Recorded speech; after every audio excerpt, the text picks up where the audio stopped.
ক্যালেন্ডারের পাতায় নতুন বছর, উৎসবে মাতোয়ারা বিশ্ববাসী। স্থানীয় সংস্কৃতি আর নতুনত্বের মিশেলে ইতোমধ্যে ২০২৬ সালকে বরণ করে নিয়েছে যুক্তরাষ্ট্র, যুক্তরাজ্য, কানাডা, অস্ট্রেলিয়া সহ বিভিন্ন দেশের মানুষ। কিন্তু গেল বছরের অক্টোবর থেকে গাজায় যুদ্ধবিরতি কার্যকর হলেও নববর্ষের আনন্দ নেই গাজার লাখ লাখ বাস্তুচ্যুতর। যুদ্ধদিনের মতো নতুন বছরের প্রথম দিনটিও গাজার তাঁবুতে থাকা বাসিন্দাদের কেটেছে শীত ও ক্ষুধার সঙ্গে লড়াই করে। তবুও তাদের প্রত্যাশা নতুন বছরে আসবে পরিবর্তন। বিশ্বের অন্যান্য স্থানের আর ১০টা মানুষের মতো সুখে স্বাচ্ছন্দ্যে পরিবার নিয়ে দিন কাটবে তাদের। ساعدونا في إعمار غزة، ساعدونا في إحلال السلام على قطاع غزة، تكون لنا دولة مستقلة نعيشها بسلام وأمان.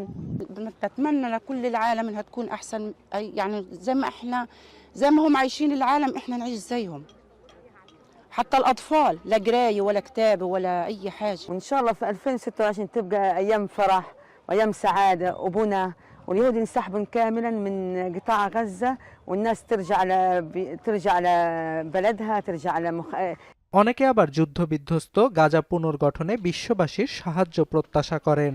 26 ان شاء الله تكون اصلح من 25 هذا، وان شاء الله بيكون الحرب خلص ونهايه الحروب ونهايه هذا، وان شاء الله هذا هي।